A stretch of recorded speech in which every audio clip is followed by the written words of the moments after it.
네, 늙은 도령과 루팡의 대표이사 사이에서 아직까지도 정체성을 헤매고 있는 시현재입니다. 제가 정말로 오래간만에 테레비를 한번 켜봤어요. 켜봤는데 갑자기 무슨 더불어민주당 대선 예비 후보 토론을 하는데요. 와, 이재명 저 새끼는 더 사기꾼이 돼가지고 더 업그레이드가 되는 줄 알았더니요, 더 바닥으로 떨어져가지고 그동안 사기친 것들을 절절매네요. 기본소득이 뭔지도 모르는 애들이 기본소득을 내고 광고 막 이래서, 그래서 오죽했으면 노벨 경제학상을 받은 두 명의 석학이 로버트 식스하고 폴 크루그만이요. 한국은 기본소득 자체가 안 되는 나라고 기본소득이란 자체가 불가능함을 얘기한 거고요. 심지어는요, 미래학자 중에서 역사적으로 유명한 그 유발 하라리조차도요, 기본소득이라는 건 허구라는 얘기를 합니다. 헨리 조지의 진보와 빈곤을 보세요. 거기에서는 토지 일률세를 얘기합니다. 박용진이 얼마나 사기꾼인지를 말하는 것이 뭐냐면요, 전 세계가 지금 감세 때문에 불평등이 이렇게 심해진 거거든요. 예전에요, 뉴딜 시대 때는요, 법인의 세율이요, 뭐 한 78%, 80%, 90% 이렇게 때렸어요. 그리고 개개인에 대해서는요, 부자들은요 99%까지 때렸고요, 상속세는 3대에 걸치면 100%를 했어요. 그래서 그들은 평등한 기회가 아니라요, 동등한 조건을 창조하는 나라였었기 때문에 그때가 자본주의 전성시대로 자본주의가 규제받는 자본주의로서의 그 힘을 발휘했던 거예요. 그것을 글로 쓴 사람이 누구냐? 로버트 라이시가 쓴 자본주의를 구하라예요. 지금은 신자유주의는 자본주의가 아닙니다. 그것은 상위 0.01%나 1%를 위한 사회주의예요. 철저하게 초기 자본주의 사회로 돌아간 겁니다. 그래서 마르크스니 뭐 프루동이니 그 많은 사람들이 비판을 했던 로버트 오원 같은 사람 행동가서로 실천을 했던 그 시대로 돌아온 게 지금의 신자유주의예요. 그래서 꼭 신자유주의에 대한 이해를 제일 먼저 하고 싶으면은요, 반드시 그 거대한 전환을 읽으셔야 되고요. 그 다음에 스포 브랜드의 불편한 진실을 읽어야 되고요. 좀 지나칠 정도로 과장이 됐지만 아주 직설적인 쇼크 독트린까지 보시면 더 좋고요. 그 다음에 신자유주의 비판의 세계 최고의 대가 중에 한 사람이 원래 리차드 세넷이에요. 그래서 뭐 신자유주의와 인간성 파괴, 캐피탈리즘 뭐 이런 걸 많이 썼고요. 극자에 있는 사람, 구좌파 중에서는 라빈가 하는 애가 있어요. 자본주의의 17가지 모순이고 뭐 이런 책들을 많이 썼어요. 특히 미국이 어떻게 중동의 돈들을 갖다 쓰면서 월스트리트가 떼돈을 벌었는지에 관한 내용들도 다 파헤치는 게 있습니다. 걔네들이 어떻게 했냐면요, 석유 대금을요 그냥 지불한 게 아니라 뉴욕의 은행을 거쳐서 월스트리트를 거쳐서 중동에 들어가게 한 거예요. 그러면서 월스트리트에 있는 은행들이 대박을 치면서 지금의 거대 공룡이 된 겁니다. 그게 골드만삭스고 맥켄지고 이런 데들이에요. 그런데 휩쓸리지 않았던 유일한 은행이 원래는 JP모건밖에 없어요. 그렇게 사기질을 쳐가지고 올라간 유태인들이 주로 그 꼭대기에 있는 거고요. 그 정점에서 한번 대박을 치고 망한 그게 LTCM입니다. 거기에는 두 명의 그 노벨 문학상 수상자가 쓴 그게 블랙 숄츠 모델이에요. 그 공식을 보고 있으면 이게 뭔 소리지? 이렇게 보면서 아무리 봐도 이해를 못하는 것 같아요. 근데 자세히 보면 금융공학입니다. 공학적으로 레버리지 차이를 두고 그 시차를 두고 거기서 0.001%의 그 시차를 차이에서 레버리지 차이가 있거든요. 그런 거를 그 중간중간에 적정히 베팅하는 건데, 이것은 큰 돈을 갖고 있으면은요, 그 0.01%의 레버리지가요, 막 조 단위로 커집니다. 그래서 LTCM에 누가 참가했냐면 블랙 숄츠 모델을 쓴 노벨 경제학상 수상자와 그 전에 노벨 경제학상을 했던 이게 로버트 미턴인가? 이게 이름이 좀 헷갈리는데 머튼 교수가, 그 사람 노벨 경제학상을 받았어요. 한동안은 시카고 학파가 전 세계 경제학을 지배하면서 신자유주의와 한 게 시카고 학파거든요. 그 맨 꼭대기에 있었던 놈이 누구냐? 밀턴 프리드만이고요. 뭔 모르는 정치 철학자에다가 경제로 뛰어들어서 헛질을 하고 간 하이에크예요. 프리드 하이에크의 노예의 길이나 자유의 헌장 한번 보세요. 참 한심한 수준의 애가 한심한 얘기를 떠들고 간 거예요. 미국에 가보니까 더 안심해. 그래서 영국에 가서 영국이 금융자본주의로 되게 만든 놈이 하이에크예요. 하이에크의 그 이론을 보면은요, 허점이요, 곳곳에 뭐 이루 말할 수 없이 많아요. 제가 하이에크 비판이나 프리드만 비판 같은 거를 할 필요가 없어서 안 할 뿐이죠. 걔네들 이렇게 앉혀놓고 걔네들 학설, 시카고 학파의 학설들을 제가 깨고자 하면요, 맨큐는요 노벨 경제학상은커녕 하버드 교수도 못합니다. 그런 수준이 안 되는 애들이 미국에서는 경제학자니 뭐 노벨 경제학상 후보자니 하는 거예요. 그래서 오죽했으면 노벨이 경제학상을 안 만들었겠습니까? 그 사기치는 놈들, 그래서 세상을 말아먹는 놈들이에요. 그것이 꼴 보기 싫고 말도 안 돼서 그래서 케이지가 일반 이론을 쓴 거예요. 이런 사기꾼들한테 속지 마세요. 그리고 나중에 이제 행동경제학이 나면서 로버트 실러가 비이성적 과열, 야성적 충독 같은 걸 쓴 거예요. 비이성적 과열은 공황이 일어날 수밖에 없는 2001년에 미국의 그 거품닷컴 붕괴를 예언한 책이고요.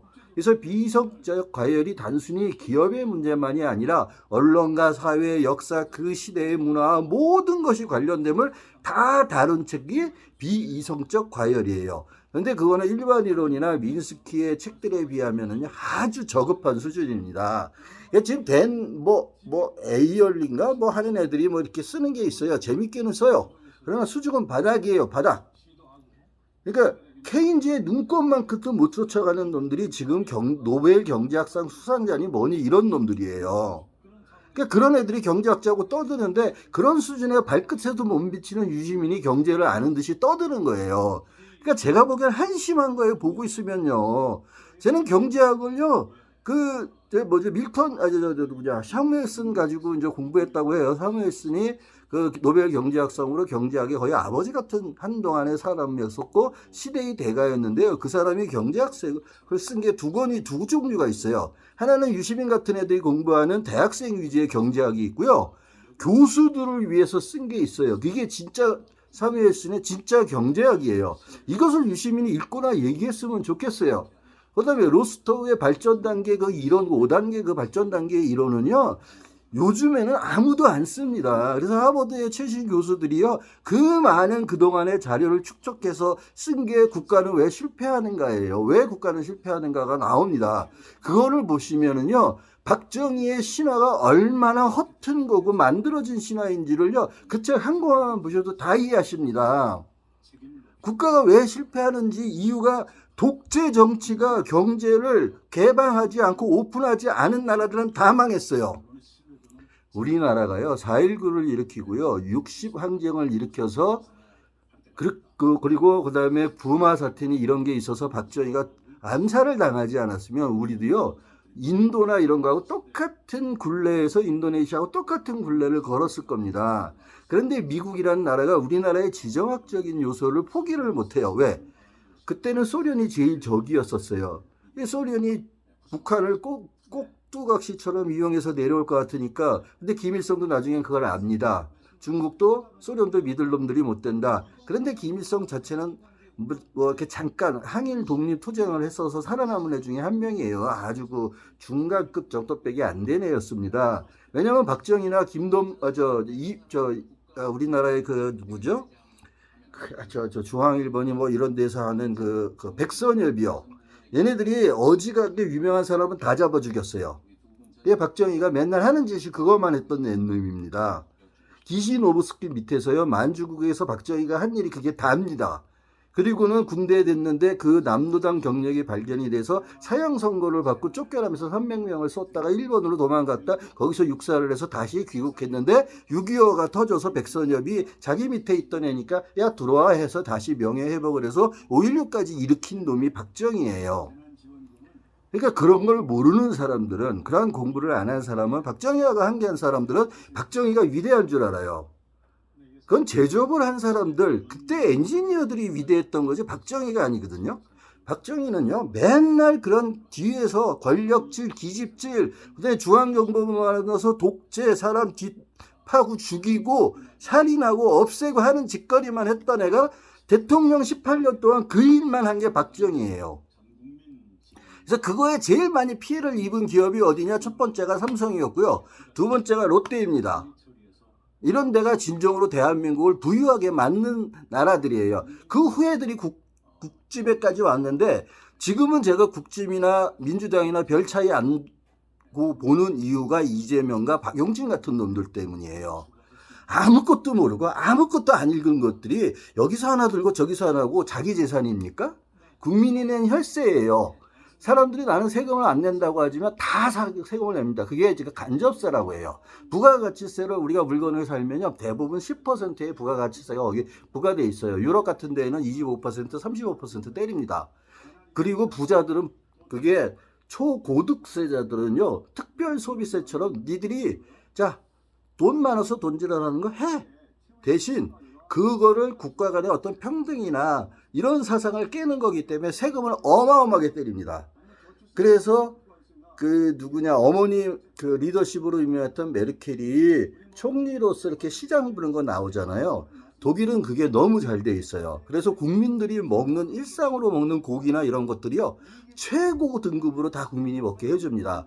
근데 거기에 뭔가 가미를 하고 무슨 비타민을 더 넣었다 뭐를 했다 하면은 가격이요 어마하게 뜁니다. 왜? 거기다 부가가치세를 35% 45% 때려서요. 부유한 놈들이 돈질하라는 건 좋지만 그만큼 너희들이 돈을 독점했기 때문에 많은 사람이 희생하기 때문에 돈을 토해내게 만든 거고요.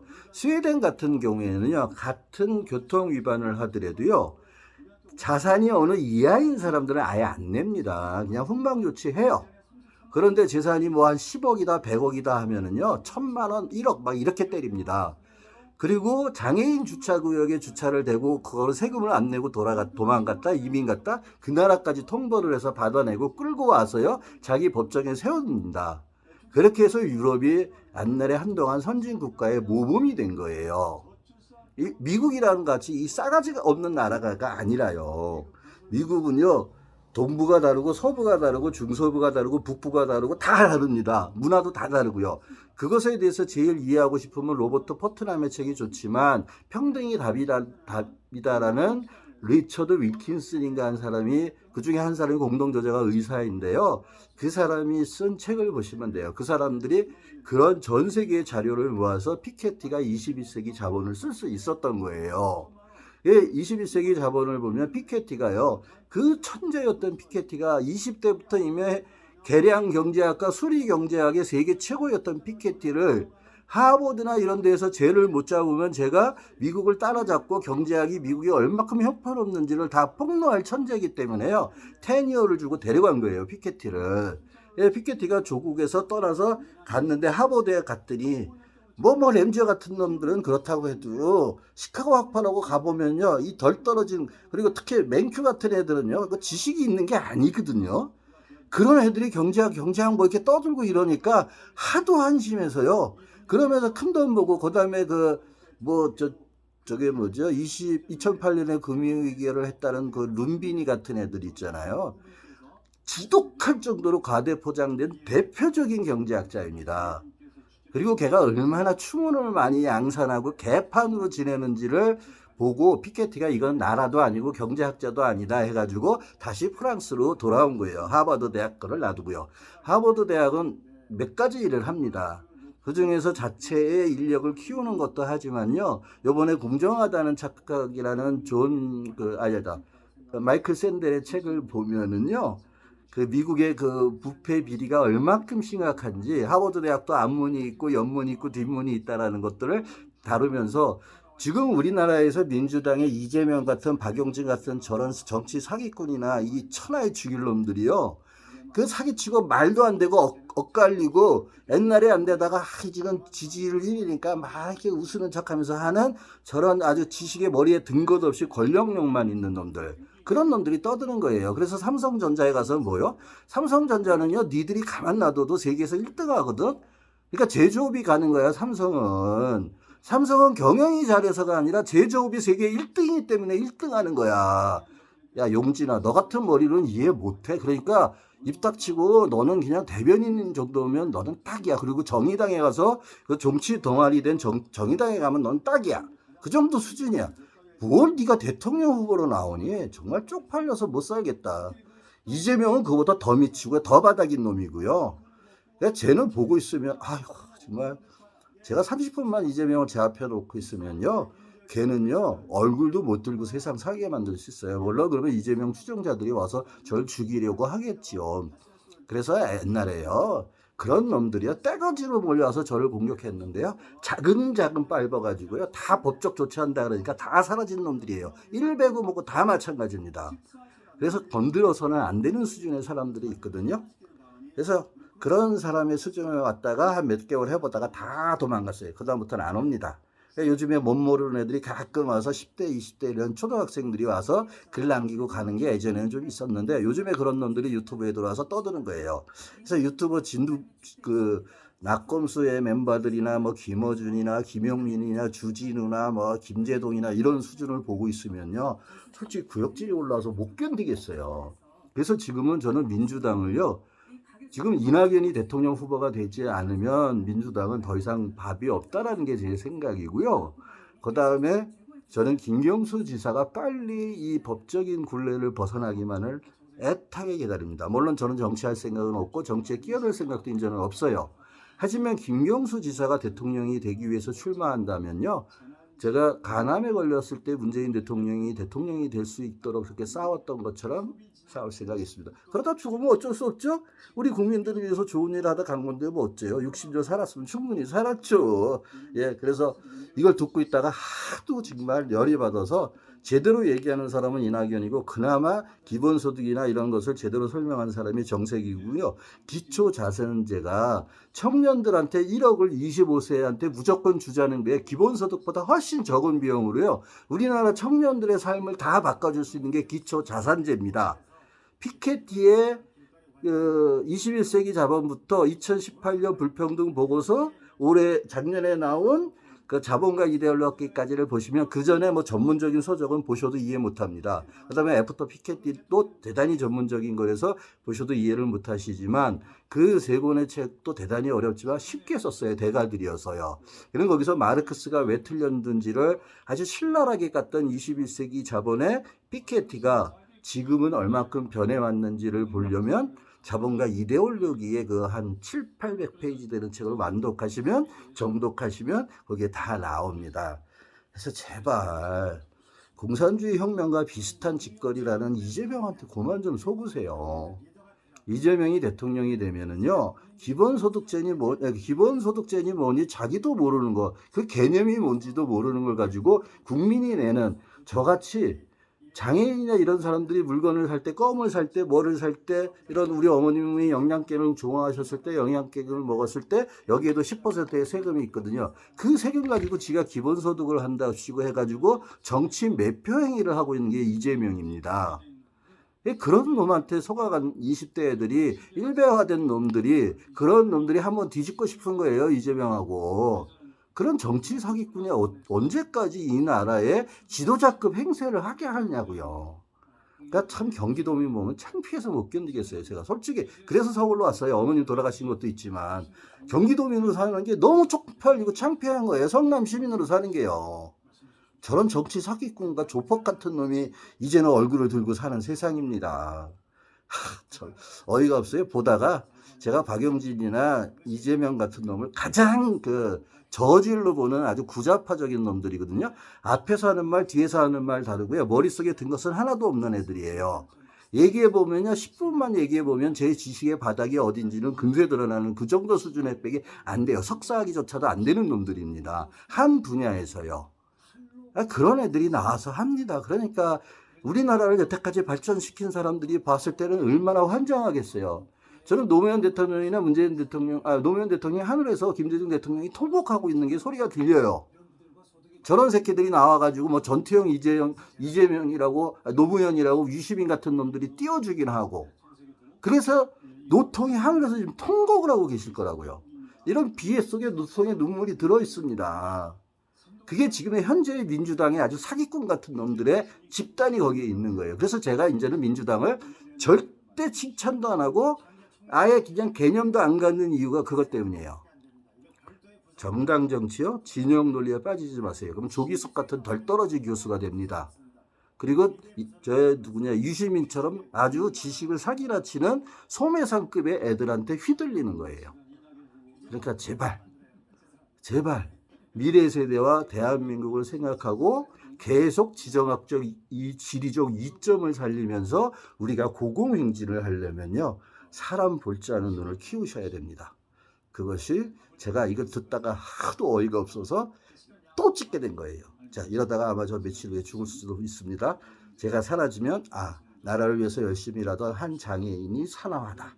그래서 그렇게 보시면 돼요. 그래서 떨어지는 낙엽을 볼 때마다 떠날 때를 알고 떠나는 사람은 얼마나 아름다운가 그 뒷모습이 하는 시도 나온 겁니다. 낙화라고요. 예. 제 얼굴이 막 이렇게 됐죠. 이게 얼굴이 다 되어가지고 이렇게 흰색이 된 거고 뭐 제가 백반찌개도 걸려보고 인간이 걸릴 수 있는 모든 병을 걸렸어요. 단 하나 성병 빼고요. 예, 알겠습니다. 이것으로 끝내겠습니다. 건강하시고 행복하시고 파이팅 합시다. 참 한 가지. 누구라고요? 늙은 도령이 이제는 더 이상 아니라 누구라고요? 루팡의 신현재라고요. 예, 감사합니다.